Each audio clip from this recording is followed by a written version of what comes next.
Hello everyone, आप सब कैसे हैं। मैं उम्मीद करता हूं कि बहुत अच्छे होंगे और अपनी पढ़ाई को बहुत अच्छे से कर रहे होंगे। मैं Akash Kumar Bhadana ICT virtual classroom में आपका बहुत बहुत स्वागत करता हूं। मेरे प्यारे बच्चों, जैसे आपको पता है कि हमारी 12th क्लास है और 12th क्लास में हम लोग देख रहे हैं समष्टि अर्थशास्त्र और उसी का हम लोग चैप्टर नंबर 4 पढ़ रहे थे, आय का निर्धारण। अभी हम लोग इसमें बहुत कुछ आपका देख चुके थे। अभी जो कुछ हमने आपके मेन थ्योरीज को लिखा है, कुछ प्रिंसिपल्स को, आज हम थोड़ा सा इसमें आगे और कंटिन्यू करेंगे और इसमें कुछ ऐसी चीजें हैं जिनको हम लोग गौर करके एक एक करके उनको देखेंगे, उन पर पढ़ेंगे, उनको गौर करेंगे। तो सबसे पहले अगर किसी बच्चे का कोई डाउट है, कोई क्वेरी है, तो आप मुझसे पूछ सकते हैं मेरे प्यारे बच्चों। नहीं तो हम चलते हैं सीधा डिजिटल बोर्ड की तरफ। अर्थव्यवस्था क्या होती है, कैसे आय का निर्धारण होता है, इसको हम लोग आपका देख चुके थे। आय व रोजगार के परंपरावादी क्या सिद्धांत है, इस सिद्धांत के हमने कुछ चीजों को हमने देखा। उसी में समग्र आपूर्ति पर परंपरावादी में केन्स के जो मत थे, उन मतों को हमने देखा और किस तरह से जो दो कारण बताए गए थे, दो मान्यता जो हमको दी थी, उनको देख चुके। हम देखेंगे आज समग्र मांग का अर्थ और घटक के विषय में हम लोग बात करने वाले हैं आज का इस टॉपिक के अंतर्गत। तो ध्यान दीजिए, इसमें सबसे महत्वपूर्ण क्या है आपका, तो ध्यान रखना है। सबसे महत्वपूर्ण है आपका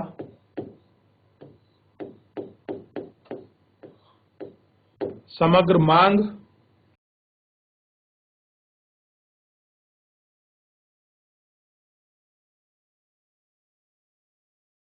का अर्थ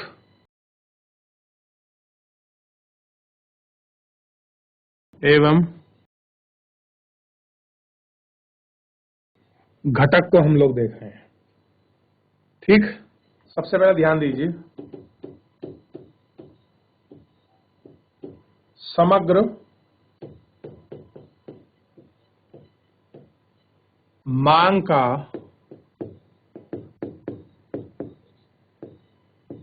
आशा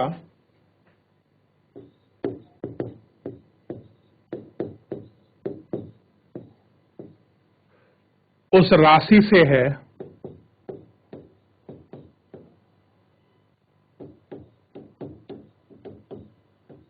जिसे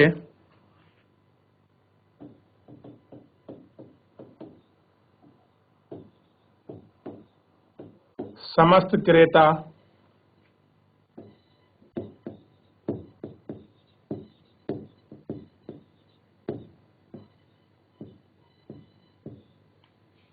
अर्थव्यवस्था में उत्पादित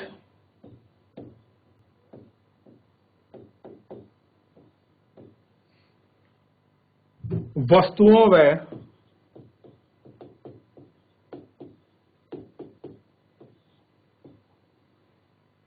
सेवाओं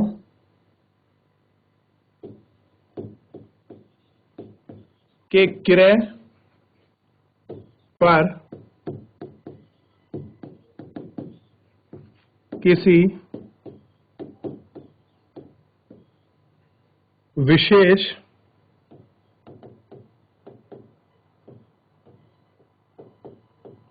अवधि में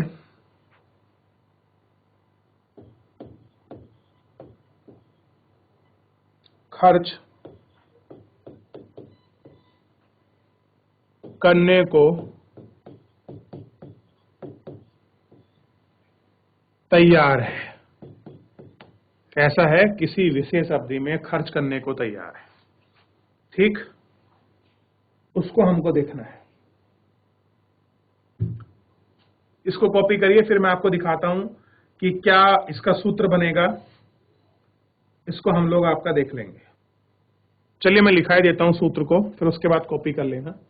तो सूत्र है AD is equal to C plus I plus G plus X minus M. दो क्षेत्र वाली अर्थव्यवस्था में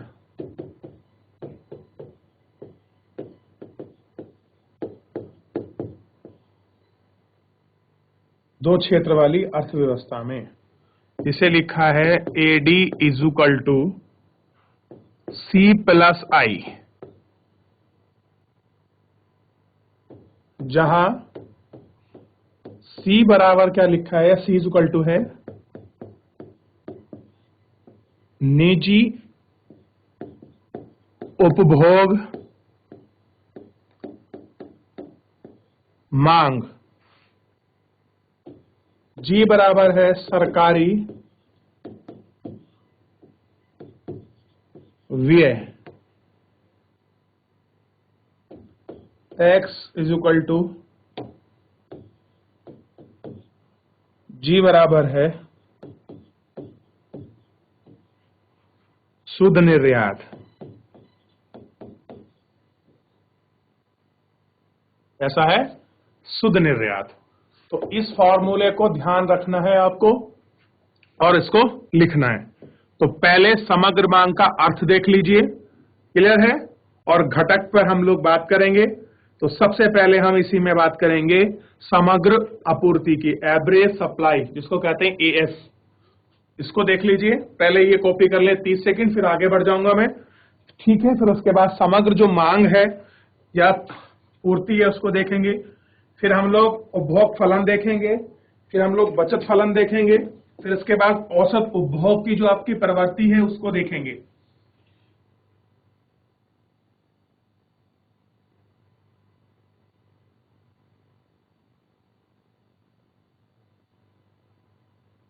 अब ये फॉर्मूला दिया गया है, आप इसको कॉपी करें।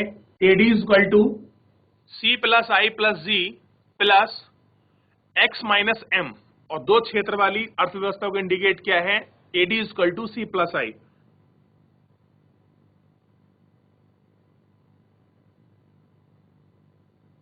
आगे बढ़ जाता हूं, अगर आपने कॉपी कर लिया है तो चलिए आगे देखते हैं। और आगे सबसे पहले बात करेंगे समग्र पूर्ति।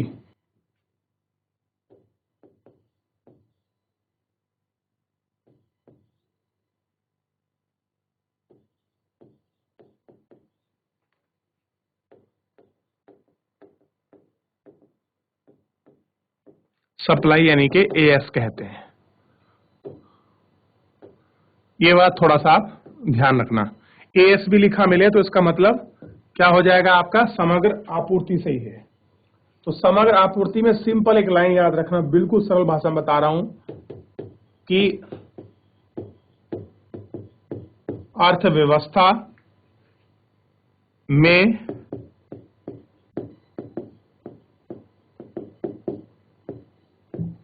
वस्तुओं और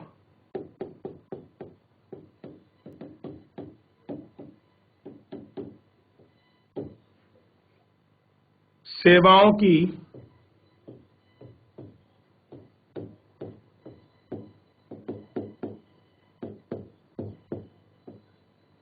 कुल आपूर्ति, या आपूर्ति छोड़िए कुल पूर्ति कर लीजिए, कुल पूर्ति को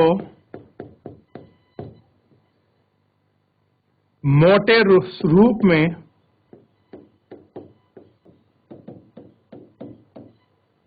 समग्र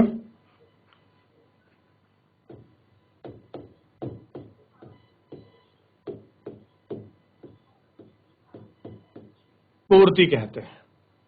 एक लाइन की डेफिनेशन है कि समग्र पूर्ति है अर्थव्यवस्था में वस्तु और सेवाओं की कुल आपूर्ति को मोटे रूप में समग्र आपूर्ति कहते हैं।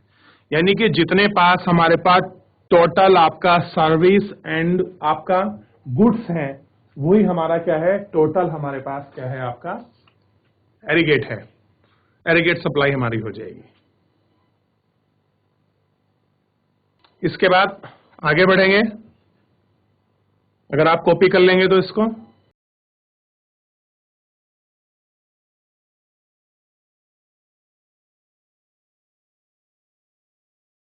चलिए अगला है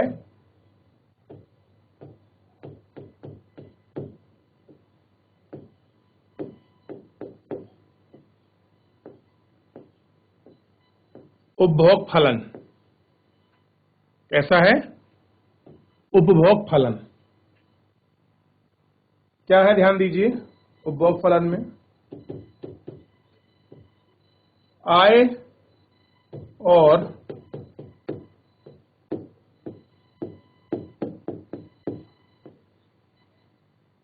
उपभोग के बीच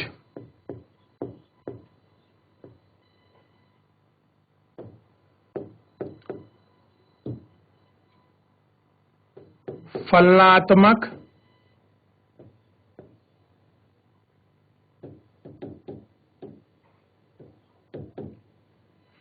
संबंध को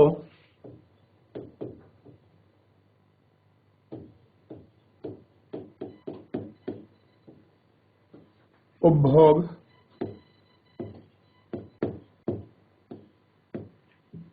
प्रवृत्ति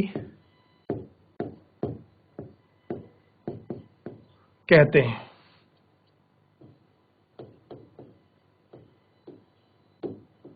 आय का कितना भाग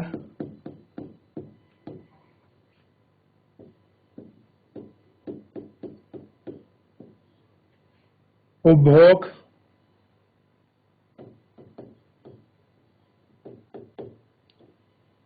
वस्तुओं पर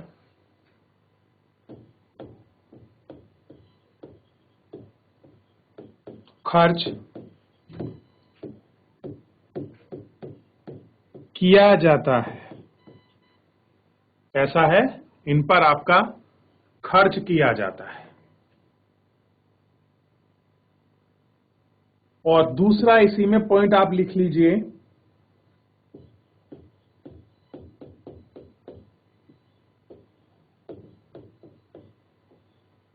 उपभोग फलन को हम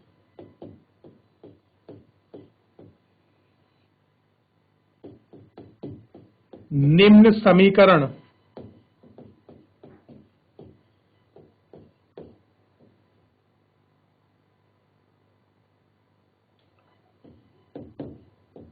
द्वारा प्रकट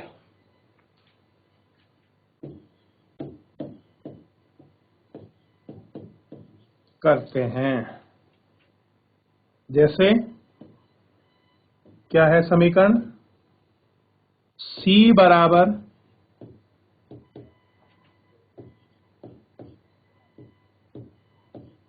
A प्लस B बाय, ये आपका समीकरण है उपभोग फलन का। ठीक है, तो इसे गौर करके पढ़ लीजिए, देख लीजिए, फिर उसके बाद चलते हैं बचत फलन पर। सेविंग फंक्शन क्या होता है?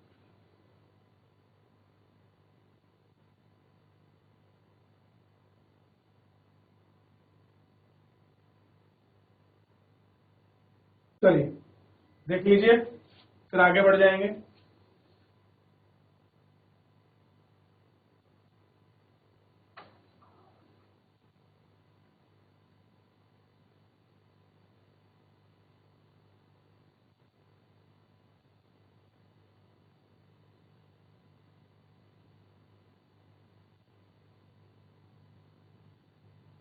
हुआ बच्चों? आगे बढ़ जाएं।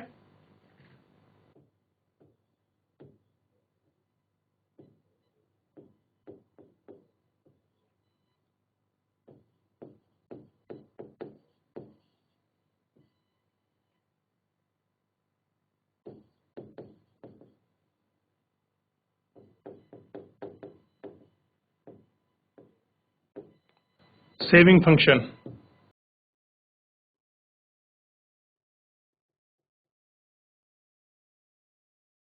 आय में से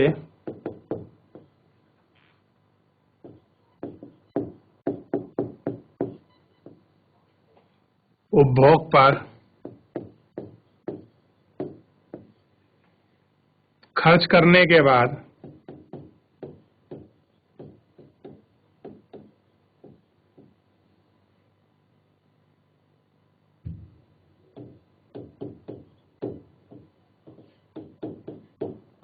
शेष भाग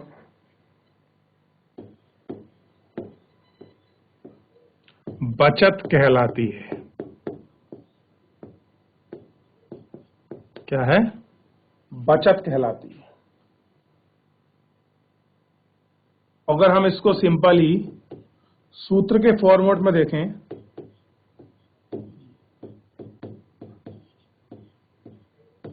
तो क्या होगा? देखिए,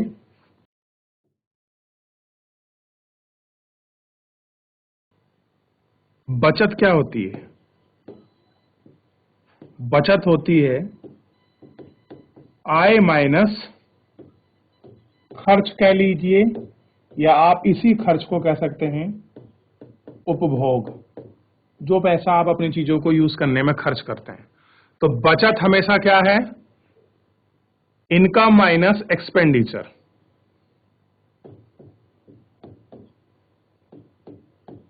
एस बराबर आई माइनस ई। इस रूप में भी आप इसको देख सकते हैं। ठीक, आगे देखते हैं थोड़ा सा।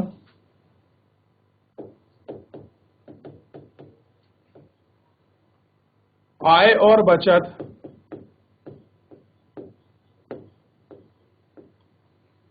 बचत में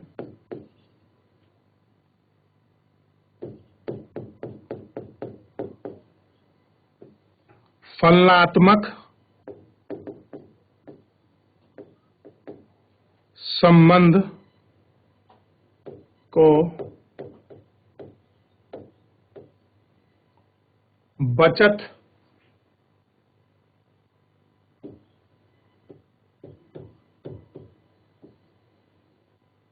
प्रवृत्ति या बचत फलन कहते हैं।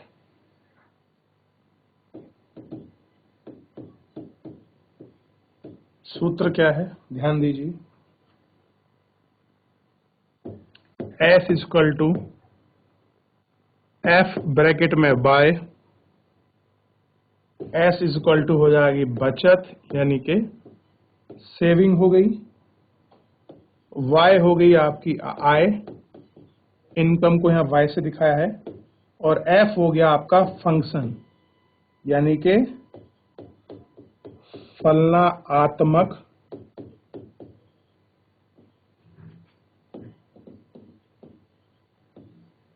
संबंध। ठीक, इस तरह से भी आप निकाल सकते हो। ठीक, तो आप यहां इस जगह जो है ऐसे रहने दीजिए, यहां से वाई भी कर सकते हैं आय को यहां, क्योंकि यहां थोड़ा सा इसको वाई कर लीजिए, इस तरह से बना रखा है। ये देखिए, और मोस्ट इंपोर्टेंट थोड़ा सा ध्यान दीजिए, मैं इसको रेड कलर से कर देता हूं आपका।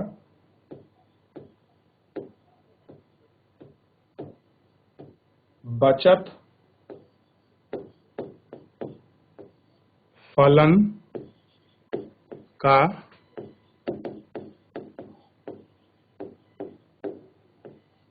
समीकरण, तो S equal to S bar plus MPS dot Y। Dot का मतलब होता है हमेशा मल्टीप्लाई। तो इस तरह से आप पूरा इसको जो है ज्ञात कर सकते हो, और इस तरह से आप इसको लिख सकते हो बचत फंक्शन को।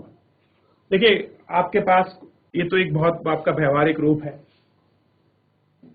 आपकी मान लीजिए इनकम 100 रुपए है, 100 रुपए को आप 1000, 10,000, लाख जो भी आप मान सकते हैं। आपकी इनकम 100 रुपए है और आपका खर्च कुल मिलाकर 80 रुपए हो जाता है महीने में। उसमें घर का किराया, रेंट, आना जाना, घर का राशन पानी, बच्चों की स्कूल फीस, ड्रेस मटेरियल, अपनी आपका डिस्पोजल इनकम, फैमिली, सारा कुछ निकाल कर आपको फाइनली सेविंग कितना बचता है? 20 रुपए बच जाता है। अगर आप इसे परसेंटेज में निकालोगे तो निकल जाएगा कि 20% ही सेविंग है, 80% एक्सपेंडिचर है। तो किस तरह से हम निकालते हैं? ये सारी चीजें किस में से होती हैं? डिपेंड करती है हमारी जो बेसिकली इनकम है, उसी में आपका डिपेंडेबल है ये सारी चीजों को। तो गौर करिए और गौर करके एक एक करके इनको देखते चलिए, फिर आगे बढ़ेंगे हम लोग उपभोग, औसत उपभोग प्रवृत्ति पर।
अगले पेज पर बढ़ते हैं। हो गया, आगे बढ़ जाते हैं इसी के साथ, और इसी में एक नया हेडिंग देखते हैं।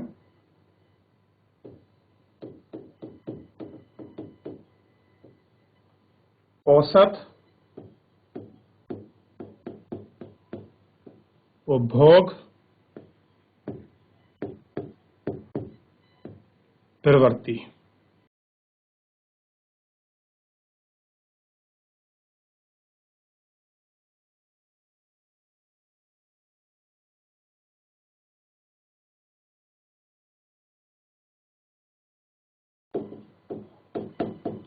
समग्र उपभोग और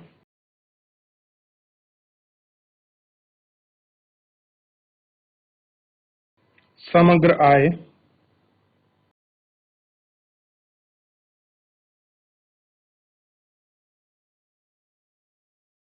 के अनुपात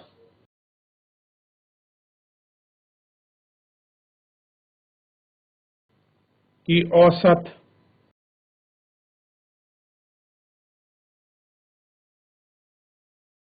राष्ट्रीय आय से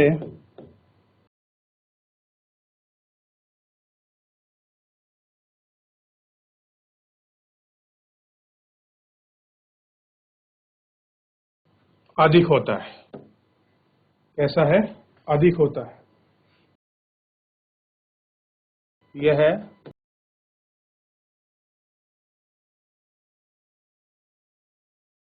कुल आय का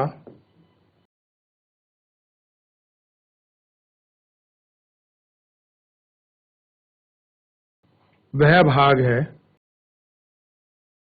जो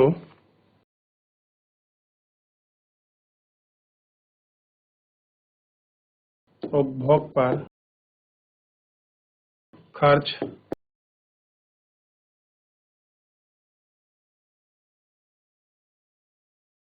किया जाता है।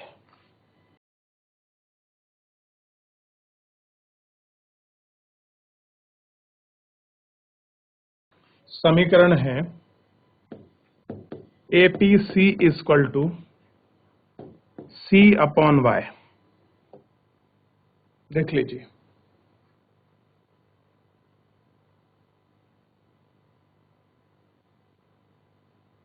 औसत उपभोग प्रवृत्ति को हमने साफ देख लिया, यानी कि समग्र उपभोग और समग्र आय के अनुपात की औसत राष्ट्रीय आय से अधिक होता है,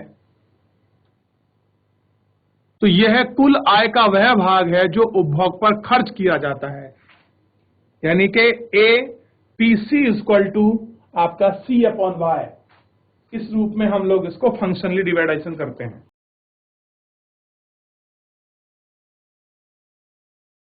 चलिए इसको गौर करके देखिए। फिर आगे बढ़िए। लास्ट ये आपको होमवर्क का थोड़ा सा घर से करके आना है। आपको देखना है सीमांत उपभोग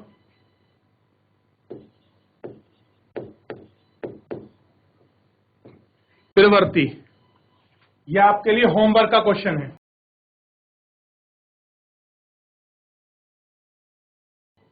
चलिए ध्यान दीजिए आप सभी।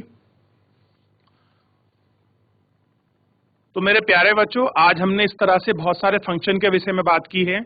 अभी जो मैंने आपको सीमांत उपभोग आपकी प्रवृत्ति का जो क्वेश्चन दिया है, आप इसको अपनी चैप्टर में पूरे ना अच्छे से ढूंढिए, इसको पढ़िए और फिर एक प्रिसाइज आपका थ्योरी निकालिए। नहीं तो कल मैं आपको लिखाऊंगा फिलहाल, लेकिन मेरा कहने का पर्पज ये है थोड़ा सा आप इसको रिवीजन करिए ताकि आप दो चार चीजों को और नई खोज पाएं।